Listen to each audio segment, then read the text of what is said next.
Muito boa noite, bem-vindos ao 360. Vamos analisar o Orçamento do Estado à luz do parecer do Conselho de Finanças Públicas, que foi hoje apresentado aos deputados no Parlamento. O Conselho de Finanças Públicas é presidido pela economista Teodora Cardoso, minha convidada esta noite. Boa noite, doutora Teodora Cardoso, muito obrigado por ter vindo ao 360. Considera que este orçamento é suficientemente credível para evitar um segundo resgate?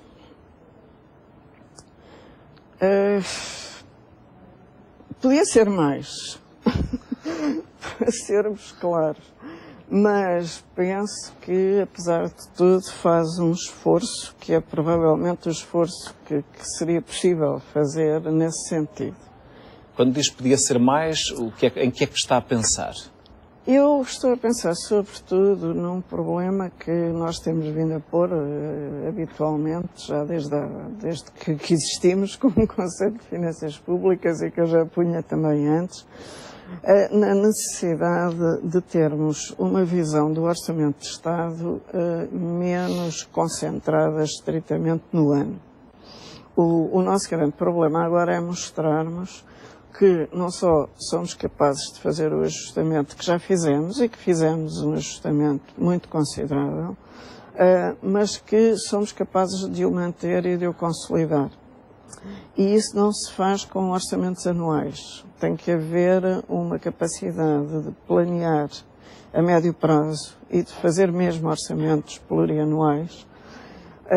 Nós introduzimos no nosso sistema legislativo o documento de estratégia orçamental, que está ligado, aliás, com as instruções europeias, mas que não é suficiente. Aliás, foi um dos pontos que nós hoje discutimos no Parlamento. É preciso ir mais além, ter uma coisa mais clara, mais completa e mais vinculativa. O que está a defender era orçamentos plurianuais, estava a imaginar aqui a 2, 3 anos, ou mesmo o espaço de uma legislatura? O espaço de uma legislatura normalmente é o ideal Mas parece-lhe que com a grande incerteza que existe e com as mudanças que de dentro e de fora que os países estão, de facto, sujeitos, é possível fazer orçamentos a 4 anos? Não só é possível, como exatamente os países que o têm feito foram os que melhor conseguiram resolver os seus problemas neste período. Que exemplos de países é que seguiram essa estratégia? Por exemplo, os países nórdicos. Eles têm feito orçamentos... Exatamente. Portanto, isto não é apenas uma ideia dos antigos países de leste com essa... Não. Os países de leste, confesso que não sei, mas penso que não vão muito por aí. Os países nórdicos, sim, mas não só, quer dizer, é uma tendência que se está a generalizar cada vez mais, de várias maneiras. Quer dizer, há casos, e por exemplo, o caso da Suécia, em que há mesmo um sistema de orçamento plurianual, vinculativo.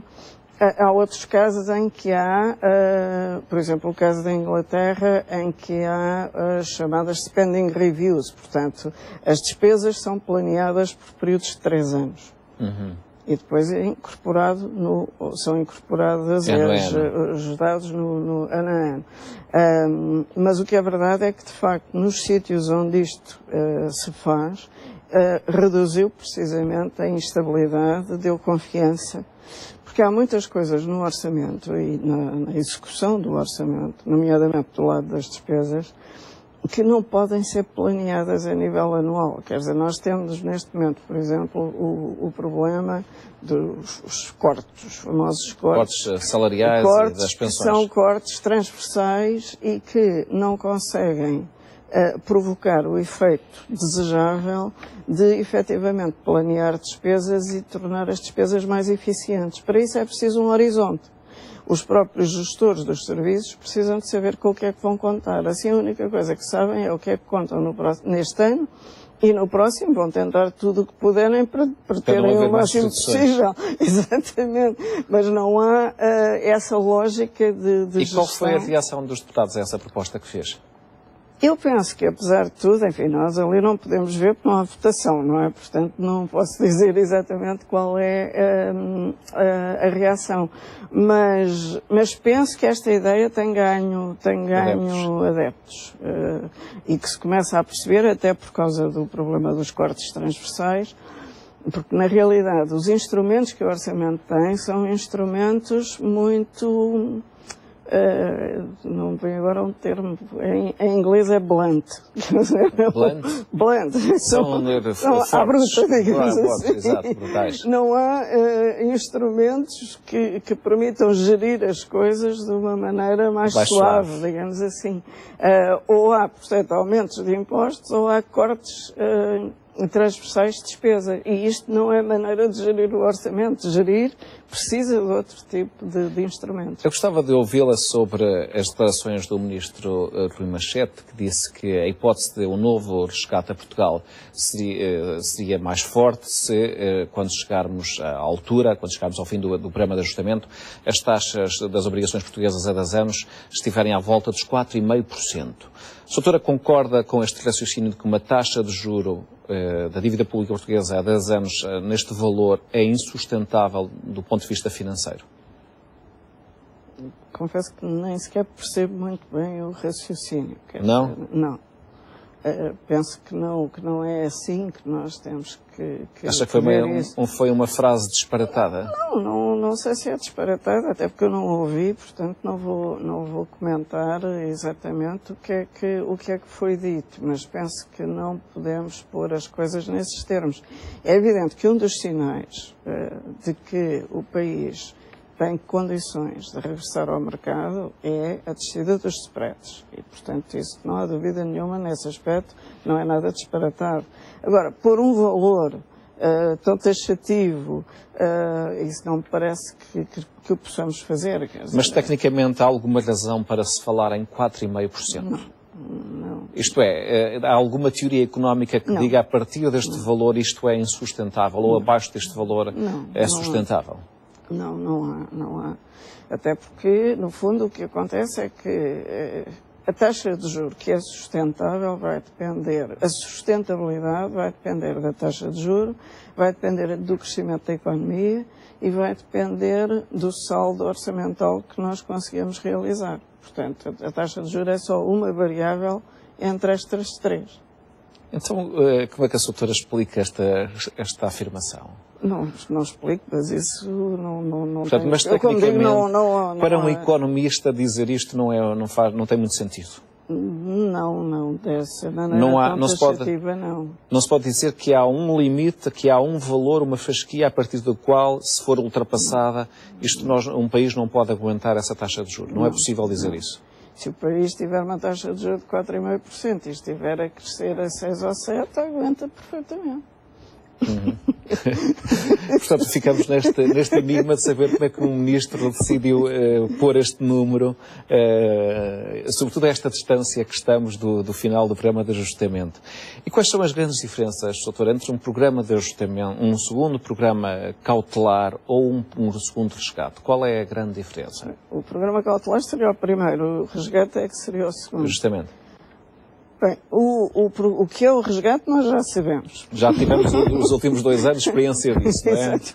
Portanto, uma grande exigência, muitos cortes na despesa, no Estado Social, a troco de um financiamento. E um programa que eu até diria que é provavelmente a principal característica, é um programa muito detalhado, muito definido, com quase um programa de governo, objetivos a atingir, datas para os atingir, e embora é evidente que na negociação desse programa haja uma negociação e, portanto, o próprio governo e o país também, enfim, tenham algo a dizer sobre o programa,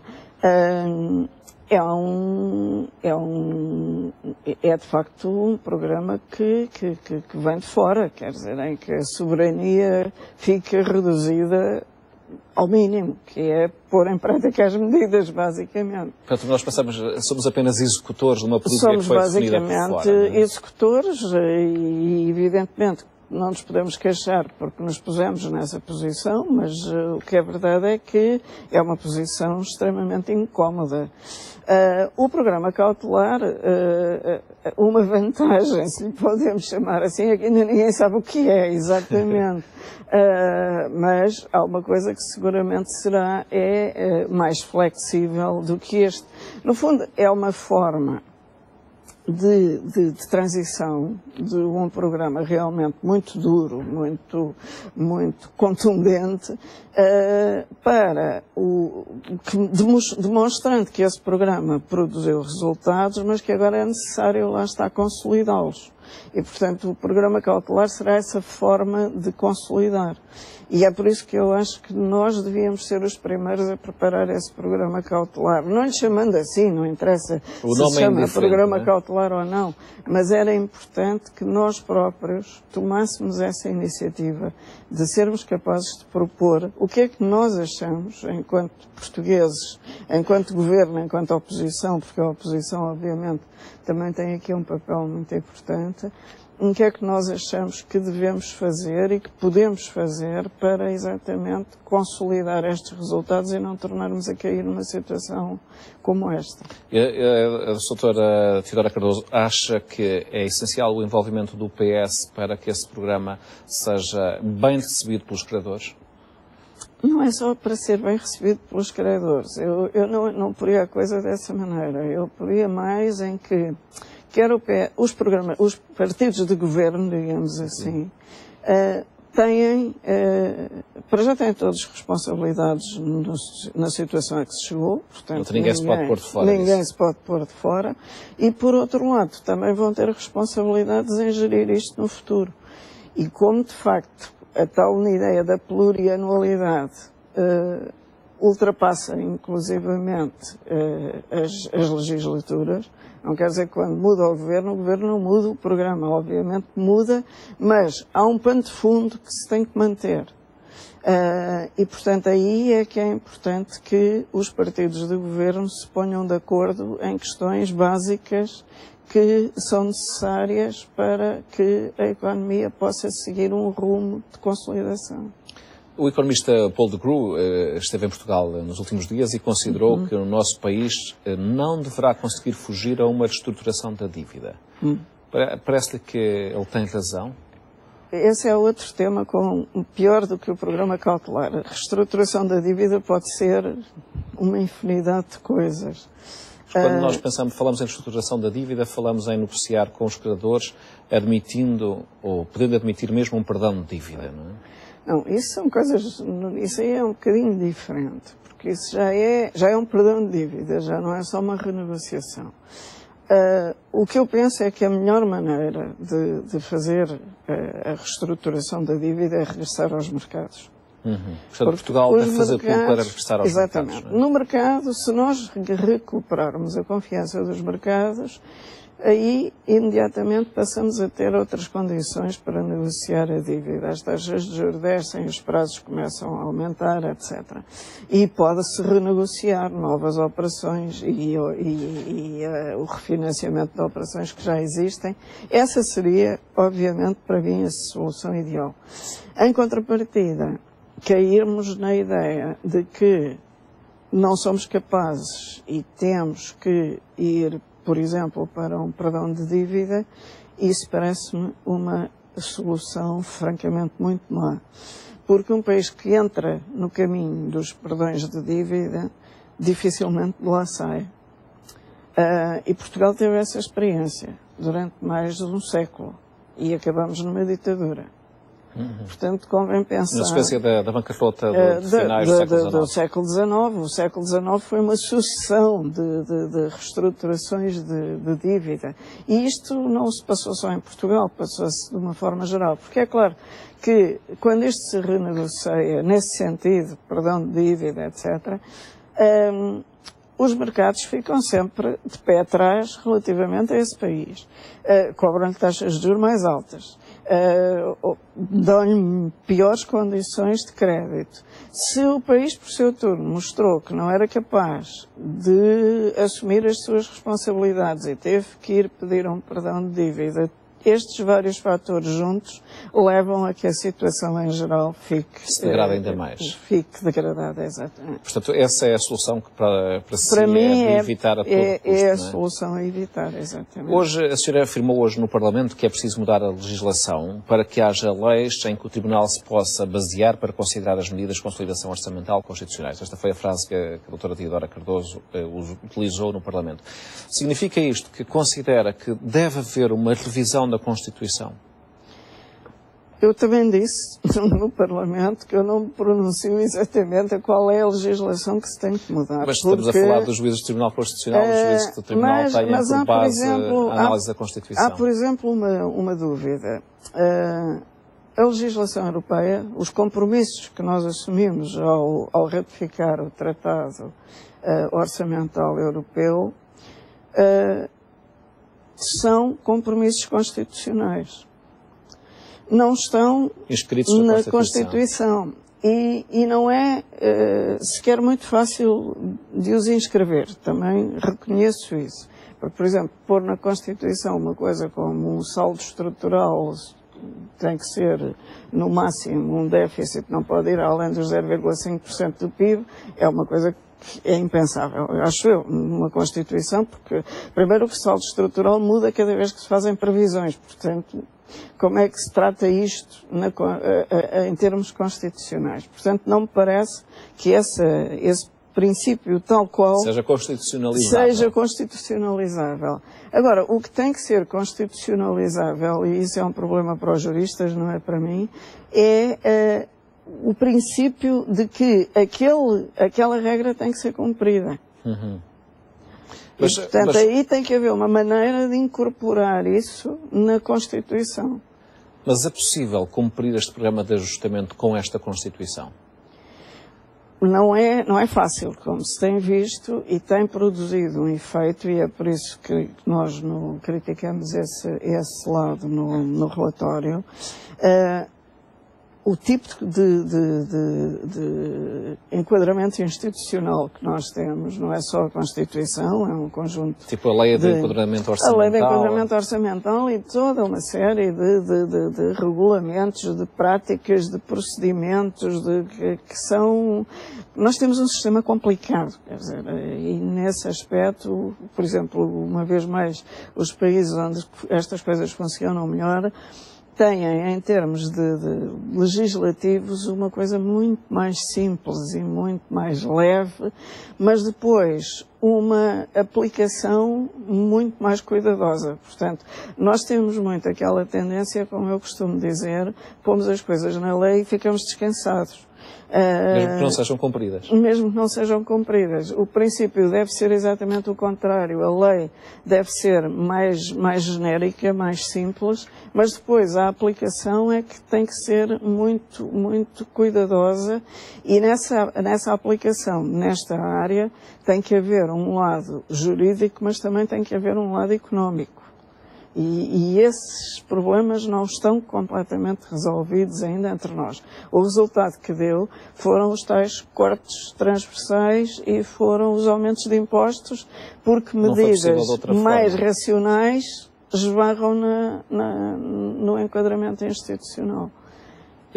Por exemplo, a ideia de que os salários não podem baixar, acha que é viável este princípio na Constituição? Não, aí não somos exemplar único, há muitos países que têm isso. É claro que antigamente isso não causava nenhum problema, porque o que baixava... Essa expectativa. Não, baixavam os salários reais. Baixava-se, exatamente. E, portanto, fazia-se a desvalorização. A Constituição nunca disse que não se podiam baixar os salários reais. Agora, não há inflação. E não havendo inflação, a única maneira de baixar salários é pelos salários nominais. Portanto, há aqui uma hipocrisia constitucional, se quiser. E acha que os juízes têm olhado para a Constituição de uma forma muito rígida, não tendo em conta a situação do país? Há pouco fez referência aos sumos do Tribunal Constitucional que conduziram, por exemplo, ao aumento de impostos. Mas o Tribunal Constitucional tomou aquelas decisões cuja alternativa foi aumentar os impostos. Acha que há, por isso é que eu lhe coloco a questão, se lhe coloco esta questão, se acha que dá de facto dos juízes uma visão muito estrita do que é a Constituição? Eu aí não sou capaz de distinguir, e também disse isso no Parlamento, entre os juízes e a própria legislação, porque vamos lá ver, os juízes devem zelar pela aplicação da lei. Portanto, se o problema está na lei, o que se tem que mudar é a lei, não é os juízes. O que tem que mudar é a lei, exatamente. Não se pode exigir aos juízes, acho eu, que comecem a dar deixem de ser os guardiões da Constituição. Exatamente, não é? interpretações muito latas para facilitar essas coisas. Eles estão no seu papel. Agora, os políticos é que têm que tratar das leis. Não são os E o que juízes. quer dizer da Constituição a que acha que deveria haver uma revisão? Isso não é o seu campo? Não sei. Uma coisa que eu acho é que ela devia ser muito mais simples do que é. Há muitas coisas que estão na Constituição que provavelmente aliás, há muitas coisas que estão na Constituição de que já ninguém se lembra. Sim, também tem muitos artigos, os portugueses não conhecem com detalhe. Não é? E que também não se praticam, não é? Mas, portanto, era útil que fosse simplificada. Mas neste aspecto do orçamento, o problema principal realmente, eu também costumo dizer isto, a Constituição garante uma série de direitos. Esses direitos implicam ser financiados. A Constituição pôs lá os direitos, mas não pôs nenhum limite ao financiamento. E, portanto, aqui está, digamos, a assimetria essencial da Constituição. E daí a necessidade de uma tal regra que tem que ser muito bem pensada, como é que ela pode integrar-se, até para ajudar os juízes a decidir dentro da lei. Disse hoje também no Parlamento uma frase que foi depois, teve bastante eco na imprensa, que é a seguinte, que os cortes salariais que estão previstos são medidas permanentes. Isto é, do seu ponto de vista, tão cedo nós não voltaremos ao ponto de partida dos nossos salários que existiam antes dos cortes? Não é isso. Aí é uma das tais coisas que tem que ser posta em contexto. Porque a pergunta foi, no orçamento, há uma coisa que nós, no Conselho de Finanças Públicas, somos cuidadosos com isso, que é a questão das medidas temporárias. As medidas temporárias que não contam para o tal déficit estrutural. E a pergunta foi, porque é que nós consideramos os cortes salariais como medidas permanentes, que, portanto, contam para a correção do déficit, embora o Governo diga que esses cortes vão ser temporários.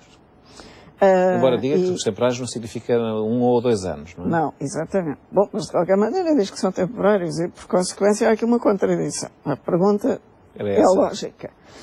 Agora, a questão é esta, e foi a explicação que eu dei. Há uma explicação formal, digamos assim. As medidas temporárias que são excluídas do saldo estrutural são aprovadas pela Comissão Europeia. Portanto, essa natureza de temporária. E a Comissão Europeia considerou estes cortes como permanentes. Portanto, para esse efeito, eles são medidas permanentes. Mas indo mais ao fundo da questão, o que eu penso, e também disse, que é uma interpretação minha, não tenho nenhuma base para dizer que seja exatamente assim que a Comissão Europeia ou a Troika pensa, mas penso que a ideia será a de que, no imediato, não era possível fazer este corte de custos na função pública sem ser por essas medidas, nomeadamente de cortes salariais e de cortes de pensões. No entanto, a prazo, a ideia será de transformar estas medidas em termos, lá está, da eficiência dos serviços públicos, de uma coisa que está a acontecer, que é a redução do número de funcionários e requalificação do pessoal. Portanto, tudo isto vai depender, em termos de regressarmos a salários mais altos, seja no setor público ou no privado, e até mesmo a pensões, tudo vai depender de uma variável de que nós nos temos esquecido numericamente durante muitos anos, que é produtividade. Quer dizer, quando a produtividade crescer, os salários crescem. E aí acontece outra coisa, é que também não vão crescer igualmente em todo o lado, porque a produtividade também não vai crescer igualmente em todo o lado. Portanto, temos que nos habituar a uma economia muito mais flexível e muito mais lógica num contexto global, em que isto é uma necessidade, quer dizer, um país não pode dizer nós agora aqui determinamos na Constituição que é assim e o que se passa lá fora não interessa. Não interessa porque o que se passa lá fora é que nos vem financiar os déficits. Portanto, se quisermos isso, temos que ir para o estilo do que era antigamente a Albânia ou uma coisa nesse género, né? Então não temos nada a ver com o exterior, mas também o exterior não tem nada a ver connosco. Que é uma situação que também ninguém deseja. Ninguém deseja Estar a esses tempos. Mas diga-me uma coisa, Sra. se o Tribunal Constitucional vier a chumbar o corte de salários e pensões, há alguma alternativa para compensar estas medidas que não seja um novo aumento de impostos? Eu ainda no outro dia disse isso e repito. A imaginação dos nossos governos em termos de medidas tem sido muito grande. Portanto, mas já não há muitas alternativas, muitas soluções. Eu não chegaria sequer onde eles já chegaram, de maneira que admito que consigam. Mas acha que há alguma solução para cortes desta dimensão? Bem, aí volto à mesma, quer dizer, isto é a discussão errada, quer dizer, o que nós devíamos já estar a pensar é como sair desta maneira de fazer e começarmos seriamente a pensar num ajustamento a prazo que teríamos que negociar e que seria realmente... É verdade, pode ser a discussão errada, mas é a discussão que se vai enfrentar se houver decisões deste género, não é? E não sendo as soluções muito evidentes, as alternativas muito evidentes, a questão é esta, havendo um tipo de carga fiscal que muitos consideram que é já um confisco, se há alguma possibilidade desta carga fiscal ainda aumentar mais, em função de uma decisão do Tribunal Constitucional que seja a de limitar ou a de declarar inconstitucional o corte de salários ou de pensões. Pois, agora, ninguém nos diz que a medida alternativa seja aumento de salários, não se consiga arranjar uma outra redução de despesas. Não, confesso que não sei, desta dimensão mas é difícil, parece-me, sinceramente, uma discussão muito ociosa. Eu percebo, é a que está no terreno. Mas já está no terreno há muito tempo e não tem sido muito produtiva, digamos assim. Sim. Só tem produzido cortes e aumentos de impostos. Portanto, já era tempo de nós estarmos a discutir de outra maneira. E isso depende muito, em grande medida, de nós. O antigo secretário de Estado adjunto e do Orçamento, Manuel dos Santos, defende hoje que o Governo deve renegociar o objetivo do déficit caso o Tribunal Constitucional chumbe algumas normas do Orçamento do Estado para 2014. Acha isto razoável, esta ideia razoável? Quer dizer, é capaz de ser razoável, é capaz de não ser viável, mas... Já não depende de nós. Exatamente. Depende pois, não é, e aí acertou em cheio. Quer dizer, é que nós devemos estar a pensar em coisas que dependam de nós. É muito... vejo muitas vezes nesta discussão a tendência para esse termo de renegociar tem muito... diz no fundo muito que nós estamos à espera que ou a Troika ou os mercados ou alguém resolvem o problema. O que será verdade, porque no fundo terá que ser por aí que o problema se tem que resolver. Agora, a iniciativa do que é que se faz para conseguir isso tem que ser nossa e temos que começar por aí. Começar por pensar que são os outros que vêm a resolver o nosso problema é mau. É mentira. É mau porque não resolvem. E olhando para essa fase que poderíamos chamar de pós-Troika, o que é que a doutora Teodora Cardoso considera que é mais decisivo? O que é que neste momento o Governo e os partidos da oposição deveriam estar a pensar para esse momento? Bem, para já, em pôr o orçamento de facto em ordem, a prazo. Pois, o problema é que ainda não se sabe. O orçamento vai ser aprovado e quando for aprovado não é o orçamento anual. Vai existir esta dúvida de saber se aquelas normas vão ser ou não postas em prática, dada a questão constitucional. Mas eu não estou a referir-me a este orçamento de 2014, estou-me a referir ao enquadramento orçamental e à programação orçamental. E depois é olhar para uma coisa que nós também dizemos no nosso relatório, que é a variável-chave para sairmos disto, que é o investimento. O que é preciso o país fazer para voltar a atrair investimento na dimensão de que precisamos para crescer, para criar emprego, etc. E aí há uma quantidade de coisas, que uma delas é muito importante, é o enquadramento macroeconómico ser mais seguro, mais estável, mas além disso há toda uma série de questões que têm a ver com leis, com regulamentações, com impostos, que não é tanto as taxas dos impostos, mas é o trabalho que às vezes dá a pagar os impostos. Por exemplo, as empresas queixam-se muito disso. A instabilidade dos impostos. Uma empresa que vai investir precisa de saber qual que é que vai contar em termos de impostos. Se os impostos passam a vida a mudar, vai optar por investir noutro sítio onde isso não aconteça. Portanto, há toda uma série de questões dessa natureza, mas em que a perspectiva tem que ser a do investidor. O que é preciso fazer para haver investimento? Se a doutora Teodora Cardoso fosse uma investidora estrangeira... Estrangeira ou portuguesa, porque isto também vale para os portugueses. Também tem razão.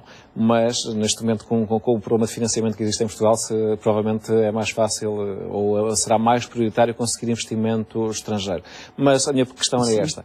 O que é que Portugal tem que apresentar a esses investidores para tornar este país, o nosso país, atrativo para o investimento? Nós temos condições... Numa altura em que há vários países a competir pelo investimento. Exatamente, mas é precisamente aí que nós temos que olhar. Poderia ser a nossa vantagem? Temos que ir olhar para aquilo para que eles olham, ver onde é que estão as nossas vantagens e temos-las. E quais são essas vantagens? Porque há áreas, por exemplo, uma área onde nós investimos imenso e que deu algum resultado, que é em infraestruturas. Nós temos temos belíssimas estradas e autoestradas. Temos boas infraestruturas e temos algumas coisas que precisamos de completar a nível do esporte, não sei de quê, portanto devemos agora concentrar nessas. Mas temos, e isso já é reconhecido, e finalmente, enfim, é uma coisa que leva tempo a fazer e que fizemos, que é uma população já com um nível de educação bastante bom. Precisa provavelmente de haver mais, olhar mais para a empregabilidade da educação, mas de qualquer maneira isso já é reconhecido como sendo uma vantagem que nós temos. Temos, apesar de tudo, os tais salários baixos, porque agora ainda ficaram mais baixos. Temos um conjunto, portanto, de coisas que não são fáceis de obter.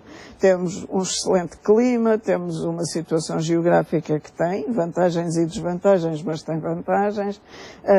Temos em matéria de saúde, por exemplo, temos excelentes condições. Portanto, não somos assim tão infelizes quanto nós próprios nos fazemos. Agora, temos é que complementar isto com aquilo que nos falta. Portanto, vamos olhar para o que é que os investidores de facto precisam e vamos tentar ser competitivos aí. Considera que o Governo tem tentado baixar de uma forma intensa a despesa em setores como as PPP ou as rendas da energia? Nas PPPs há algum esforço, mas esse esforço é muito limitado pelos contratos das próprias PPPs, digamos. As PPPs não foram feitas no ar. Sobretudo por parte de quem investiu.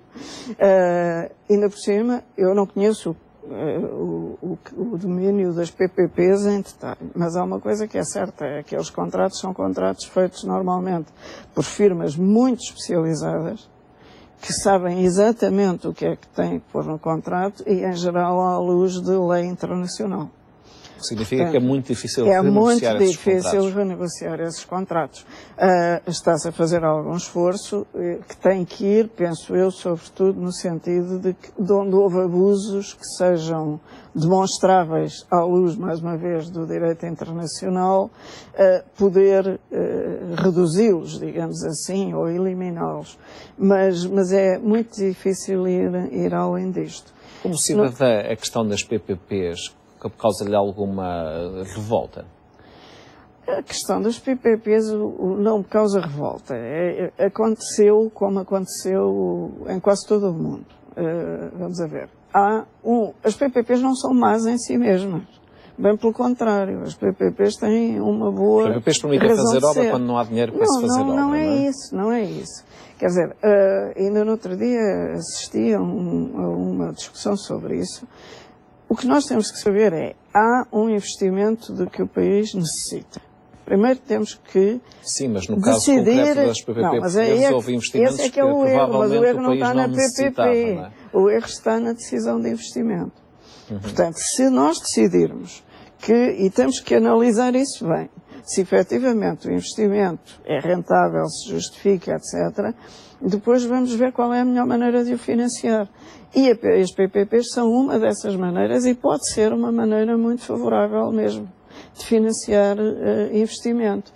Agora, qual é o problema das PPPs? Mas nas PPPs não têm propriamente culpa disso. É que realmente há aquela tentação horrível de que faz-se a obra, mas não se paga, só se vai pagar quando eu já cá não estiver, vamos avançar. Mas aí a culpa não é da figura das PPPs, é da forma como foi utilizada. E acha que foi isso que aconteceu em Portugal? Não.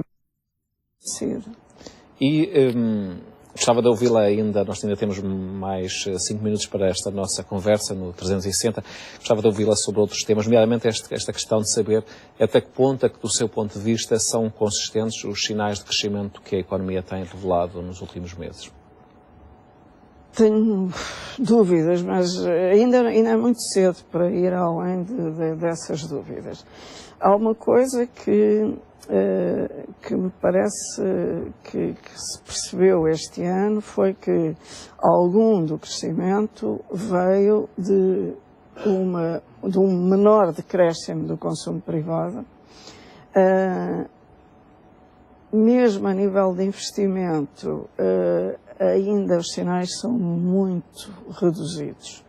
Por outro lado, ao subir o consumo privado, sobem imediatamente as importações. Portanto, continuamos também não é uma coisa boa, não é? Não, continuamos a ter aí um ponto de fragilidade. Portanto, por isso é que eu digo que há que consolidar tudo isto, não só no orçamento, mas também na economia. Porque o motor da economia tem que ser o investimento e o investimento nos setores que nós chamamos de transacionáveis. Portanto, a substituição de importações e exportações. E esses é que podem puxar pela economia, porque aí é que tem que haver procura. Mas aí temos que ser competitivos. Esse é realmente o problema. Parece-lhe credível o valor que o Governo estima para o crescimento do ano que vem?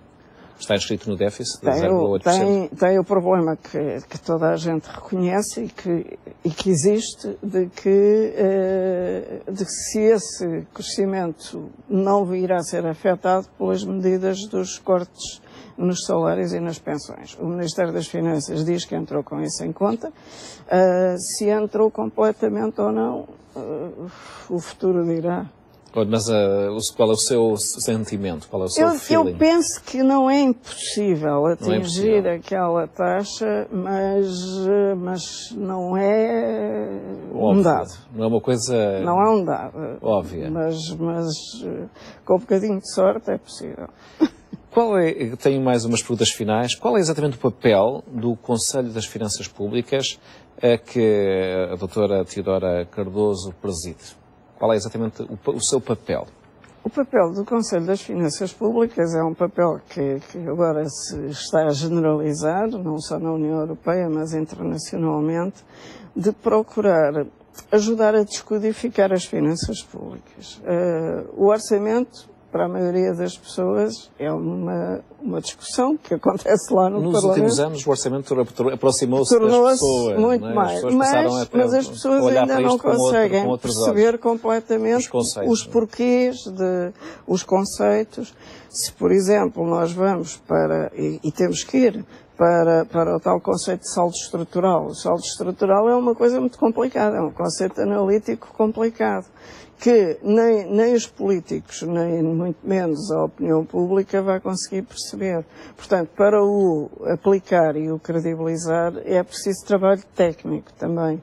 Portanto, o nosso papel é muito esse, de, por um lado, conseguir tornar as coisas mais perceptíveis e também mais credíveis. Porque somos independentes, não estamos a fazer o favor ao Governo. Mas são nomeados pelo Governo, não é? Somos nomeados pelo Governo, mas em condições muito especiais, porque tem que haver alguém que nos nomeie. Exato, mas tem total independência do poder político. Temos independência e quem propõe os membros do Conselho é o Banco de Portugal e o Tribunal de Contas, que são duas instituições independentes. Portanto, aí há um reforço dessa independência. Mas, por exemplo, hoje a doutora Teodora Cardoso esteve no Parlamento a apresentar o parecer do Conselho de Finanças Públicas sobre este documento do Orçamento de Estado. Irão apresentar este parecer também à opinião pública de uma forma em outros fóruns, digamos assim? Nós apresentámos-los aos jornalistas, até primeiro, foram as primeiras entidades a quem o apresentámos.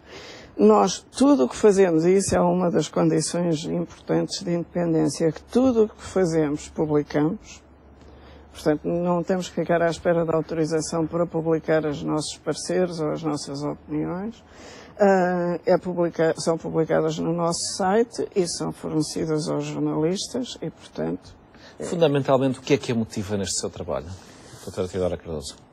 O que no fundo sempre me motivou, quer dizer, eu acho que na economia há realmente muitas coisas motivadoras e em que é preciso tentar perceber o que é que se passa e procurar soluções.